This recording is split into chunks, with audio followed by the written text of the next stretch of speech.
ਟੌਨਸਿਲ ਹੁੰਦਾ ਕੀ ਹੈ, ਇਹਦੇ ਸਿੰਪਟਮਸ ਕੀ ਨੇ, ਇਹਦਾ ट्रीटमेंट ਕੀ है। कई लोग ਜਿਹੜੇ ਨੇ इस बीमारी तो जूझते भी ने। टॉन्सिल्स जो होते हैं हमारी बॉडी का एक नॉर्मल स्ट्रक्चर है। जैसे हमारी नोज है, हमारा ईयर, हमारा नाक है, कान है, वैसे ही गले के अंदर टॉन्सिल्स होते हैं। दो होंगे साडी बॉडी के ये टॉन्सिलाइटिस के नॉर्मली सिम्टम्स होते हैं गला खराब होना, गले में दर्द होना, खाना खाने में सटकने में पेन होना, तेज बुखार आ जाना। ये ज़्यादातर जो टॉन्सिल होता है ये मौसम में बदलाव जब आता है तब होता है।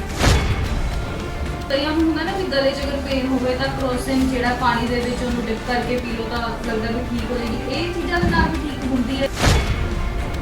जैसे परमानेंटली टॉन्सिल का साइज भी थोड़ा बड़ा रहने लग जाता है, जल्दी जल्दी ਤੁਹਾਨੂੰ इन्फेक्शन गले का रहने लग जाता है, कभी कभी बुखार होकर सबकी जिम्मे ब्लड के ਵਿੱਚ इन्फेक्शन आ सकता है। ਤਾਂ ਕਰਕੇ ਇਹਦਾ ਪ੍ਰੋਪਰਲੀ ਟਾਈਮਲੀ ਇਲਾਜ ਬਹੁਤ ਜ਼ਰੂਰੀ ਹੈ। ਸਤਿ ਸ਼੍ਰੀ ਅਕਾਲ ਜੀ, ਮੈਂ ਪ੍ਰਵੀਨ ਕੌਰ। ਇਸ ਟਾਈਮ ਅਸੀਂ ਆਰਜ਼ੂ ਹਸਪੀਟਲ ਦੇ ਵਿੱਚ ਮੌਜੂਦ ਹਾਂ। ਤਾਂ ਆਰਜ਼ੂ ਹਸਪੀਟਲ ਦੀ ਖਾਸੀਅਤ ਤੁਹਾਨੂੰ ਦੱਸੀ ਸੀ ਕਿ ਇਲਾਜ ਬਹੁਤ ਘੱਟ ਪੈਸਿਆਂ ਦੇ ਵਿੱਚ ਹੁੰਦਾ ਤੇ ਸਪੈਸ਼ਲਿਸਟ ਸਾਰੇ ਤੁਹਾਨੂੰ ਇੱਥੇ ਮਿਲਣਗੇ। ਤਾਂ ਅੱਜ ਇੱਕ ਟੌਪਿਕ ਤੁਹਾਡੇ ਵਾਸਤੇ ਲੈ ਕੇ ਆਏ ਹਾਂ, ਟੌਨਸਿਲਸ ਦੇ ਉੱਤੇ ਗੱਲਬਾਤ ਕਰਾਂਗੇ। ਮੈਮ ਸਾਡੇ ਨਾਲ ਮੌਜੂਦ ਨੇ। ਤਾਂ ਟੌਨਸਿਲ ਹੁੰਦਾ ਕੀ ਹੈ, ਇਹਦੇ ਸਿੰਪਟਮਸ ਕੀ ਨੇ, ਇਹਦਾ ਟ੍ਰੀਟਮੈਂਟ ਕੀ ਹੈ। ਕਈ ਲੋਕ ਜਿਹੜੇ ਨੇ ਇਸ ਬਿਮਾਰੀ ਤੋਂ ਜੂਝਦੇ ਵੀ ਨੇ ਪਰ ਪ੍ਰੋਬਲਮ ਬਹੁਤ ਵੱਧ ਵੀ ਜਾਂਦੀ ਹੈ। ਤਾਂ ਸਾਰੀ ਡਿਟੇਲ ਆ ਤੁਹਾਨੂੰ ਇਸ ਵੀਡੀਓ ਦੇ ਵਿੱਚ पता लगेगी टॉन्सिल्स असल ਦੇ ਵਿੱਚ ਹੈ ਕੀ है। सत श्री अकाल मैम। सत श्री अकाल जी मैम, टॉन्सिल्स पे बात करनी है आज हमने। टॉन्सिल्स होते क्या है, क्योंकि ऑडियंस के माइंड में ये एक माइंड में सेटअप बना हुआ है कि टॉन्सिल्स नॉर्मल प्रॉब्लम है, बट कई बार ऐसे होता है कि टॉन्सिल्स बढ़ भी जाते हैं। क्या होते क्या एक्चुअली टॉन्सिल्स? बेटा टॉन्सिल्स जो होते हैं हमारी बॉडी का एक नॉर्मल स्ट्रक्चर है। जैसे हमारी नोज है, हमारा ईयर, हमारा नाक है, कान है, वैसे ही गले के अंदर टॉन्सिल्स होते हैं। दो होंगे साडी बॉडी के विच। जी ठीक है।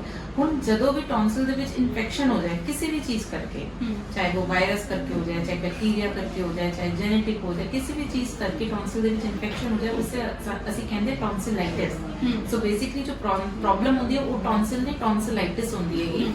ਤੇ टॉन्सिलाइटिस के नॉर्मली सिम्टम्स होते हैं गला खराब होना, गले में दर्द होना, खाना खाने में सटकने में पेन होना, तेज बुखार आ जाना। कभी कभी बच्चों ਦੇ ਵਿੱਚ ਟੌਨਸਿਲ ਦਾ ਸਾਈਜ਼ ਅਗਰ ਬਹੁਤ ਵੱਡਾ ਹੋ ਜਾਏ ਤਾਂ ਉਹਨਾਂ ਨੂੰ ਥੋੜਾ ਜਿਹਾ ਸਨੋਰਿੰਗ ਦੀ ਪ੍ਰੋਬਲਮ ਜਾਂ ਖਾਣ ਪੀਣ ਦੇ ਵਿੱਚ ਦਿੱਕਤ ਵੀ ਰਹਿੰਦੀ ਹੈ। ਤਾਂ ਮੈਮ ਸਿੰਪਟਮਸ ਅਗਰ ਗੱਲ ਕੀਤੀ ਜਾਂਦੀ ਹੈ ਕਿ ਜਿਵੇਂ ਤੁਸੀਂ ਥੋੜੇ ਜਿਹੇ ਸਿੰਪਟਮਸ ਦਿੱਤੇ, ਇਹਨੂੰ ਡਿਟੇਲ ਦੇ ਵਿੱਚ ਅਗਰ ਆਪਾਂ ਦੱਸੀਏ ਕਿ ਆਡੀਅנס ਨੂੰ ਬਹੁਤ ਫਾਇਦਾ ਹੋਣ ਵਾਲਾ ਇਸ ਚੀਜ਼ ਦਾ ਕਿ ਕਈ ਵਾਰ ਇਦਾਂ ਹੁੰਦਾ ਆਪਾਂ ਨੂੰ ਪਤਾ ਹੀ ਨਹੀਂ ਹੁੰਦਾ ਕਿ ਆਪਾਂ ਨੂੰ ਪ੍ਰੋਬਲਮ ਕਿਸ ਚੀਜ਼ ਦੀ ਸ਼ੁਰੂ ਹੋ ਰਹੀ ਹੈ।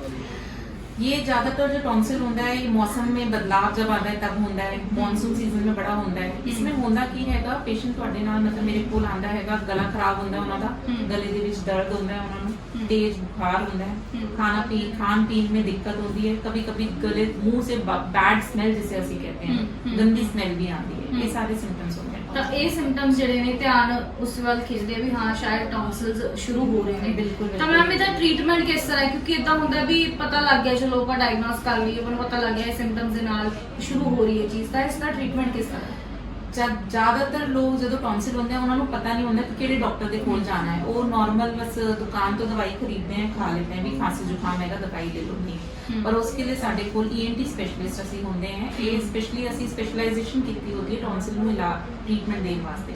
ਤੇ ਇਹਦੀ ਟ੍ਰੀਟਮੈਂਟ ਤੁਸੀਂ ਅਗਰ ਸ਼ੁਰੂਆਤੀ ਦੌਰ ਹੈਗਾ ਤੁਹਾਡਾ ਬਿਮਾਰੀ ਦਾ, ਤੁਸੀਂ ਘਰੇ ਵੀ ਟ੍ਰੀਟ ਕਰ ਸਕਦੇ ਹੋ। ਸਿੰਪਲ ਕੋਸੇ ਪਾਣੀ ਦੇ ਗਰਾਰੇ ਕਰਕੇ, ਹਲਕਾ ਖਾਣਾ ਖਾ ਕੇ ਤੇ ਨਾਰਮਲ ਬੁਖਾਰ ਦੀ ਗੋਲੀ ਲੈ ਕੇ। ਬਟ ਅਗਰ ਉਹਦੇ ਨਾਲ ਆਰਾਮ ਨਹੀਂ ਆਣਾ ਤੁਹਾਨੂੰ ਤਾਂ ਤੁਸੀਂ ਹਸਪੀਟਲ ਆਣਾ ਜ਼ਰੂਰੀ ਹੈ, ਕਿਉਂਕਿ ਕभी-कभी ਇਹ ਵੱਧ ਸਕਦਾ ਹੈ, ਬੁਖਾਰ ਬਹੁਤ ਤੇਜ਼ ਹੋ ਸਕਦਾ ਹੈ ਤੇ ਤੁਹਾਡੀ ਲਾਈਫਸਟਾਈਲ ਨੂੰ ਤੁਹਾਨੂੰ ਪ੍ਰੋਬਲਮ ਆ ਸਕਦੀ ਹੈ ਡੇਲੀ ਰੂਟੀਨ ਵਿੱਚ ਤੇਜ਼ ਬੁਖਾਰ ਦੇ ਕਰਕੇ।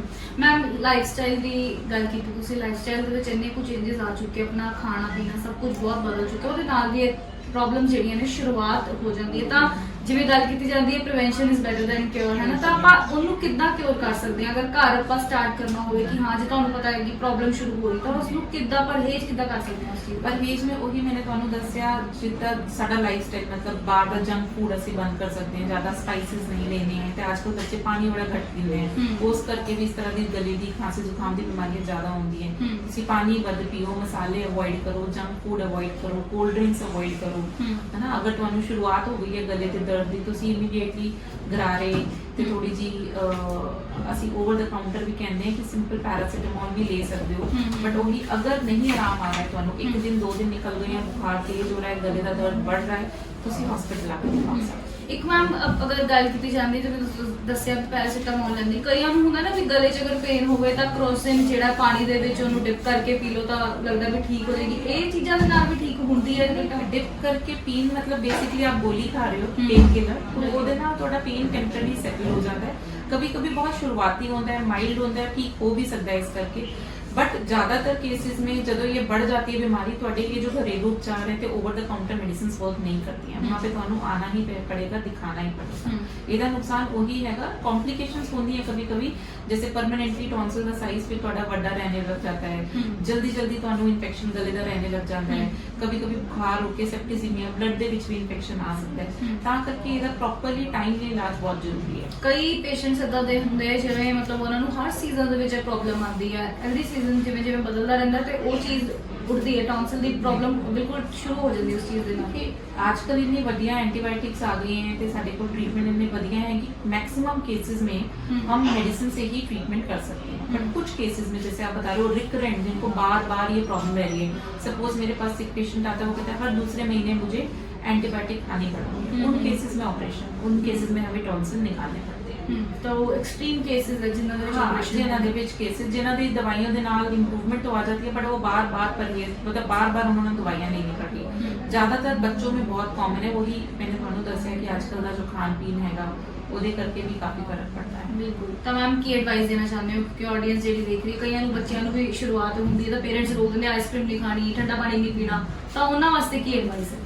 मेरी एडवाइस यही है कि टॉन्सिल एक ऐसी बीमारी है जो गले से रिलेटेड है आपके, और अगर आपको खांसी जुकाम बुखार होता है, इनिशियल लेवल पे आप अपने घरेलू उपचार कर सकते हैं, खान पीन में परहेज कर सकते हैं, बट अगर बीमारी बढ़ती है तो आपको लगता है कि ਤੁਹਾਡੇ ਹੱਥ 'ਚ ਨਹੀਂ ਕੰਟਰੋਲ 'ਚ ਨਹੀਂ ਆ ਰਹੀ ਹੈ, ਦਵਾਈਆਂ ਨਾਲ ਨਹੀਂ ਤੁਹਾਡੀ ਆਪਣੀ ਸਹੀ ਹੋ ਪਾ ਰਹੀ ਹੈ, ਤਾਂ ਤੁਸੀਂ ਇੱਕ ਵਾਰ ਆ ਕੇ ਸਾਨੂੰ ਜ਼ਰੂਰ ਦਿਖਾਓ, ਕਿਉਂਕਿ ਫਿਊਚਰ ਕੰਪਲਿਕੇਸ਼ਨਸ ਤੁਸੀਂ ਬਚਾ ਸਕਦੇ ਹੋ। ਬਿਲਕੁਲ ਬਿਲਕੁਲ ਬਹੁਤ ਬਹੁਤ ਥੈਂਕ ਯੂ ਮੈਮ। ਤਾਂ ਤੁਸੀਂ ਅਗਰ ਤੁਹਾਨੂੰ ਦਿੱਕਤ ਆਉਂਦੀ ਹੈ ਟੌਨਸਿਲਸ ਨੂੰ ਲੈ ਕੇ ਤਾਂ ਤੁਸੀਂ ਇੱਥੇ ਆ ਕੇ ਇਹਨਾਂ ਸਪੈਸ਼ਲਿਸਟ ਕੋਲ ਐਡਵਾਈਸ ਲੈ ਸਕਦੇ ਹੋ, ਇਹਨਾਂ ਨੂੰ ਕੰਸਲਟ ਕਰ ਸਕਦੇ ਹੋ, ਤਾਂ ਕਿ ਤੁਹਾਡੀ ਜੋ ਪ੍ਰੋਬਲਮ ਹੈ ਉਹ ਵੱਧਦੀ ਨਾ ਜਾਵੇ। ਜੇ ਪ੍ਰੋਬਲਮ ਵੱਧ ਜਾਏਗੀ ਫਿਰ ਉਹੀ ਐਕਸਟ੍ਰੀਮ ਕੇਸਿਸ ਦੇ ਵਿੱਚ ਆਪਰੇਸ਼ਨ ਤੱਕ ਨੌਬਤ ਜਿਹੜੀ ਪਹੁੰਚ ਜਾਂਦੀ ਹੈ, ਤਾਂ ਸਟਾਰਟਿੰਗ ਤੋਂ ਹੀ ਜਿਹੜਾ ਪਰਹੇਜ਼ ਰੱਖਣਾ ਸ਼ੁਰੂ ਕਰਨਾ ਚਾਹੀਦਾ, ਤਾਂ ਡਾਕਟਰਸ ਦੀ ਐਡਵਾਈਸ ਬਿਲਕੁਲ ਲੈਣੀ ਚਾਹੀਦੀ ਹੈ। ਤਾਂ ਇਦਾਂ ਦੀ ਹੋਰ ਵਧੇਰੀ ਵੀਡੀਓਜ਼ ਲਈ ਤੁਸੀਂ ਦੇਖਦੇ ਰਹੋ ਆਰਜ਼ੂ ਹਸਪੀਟਲ।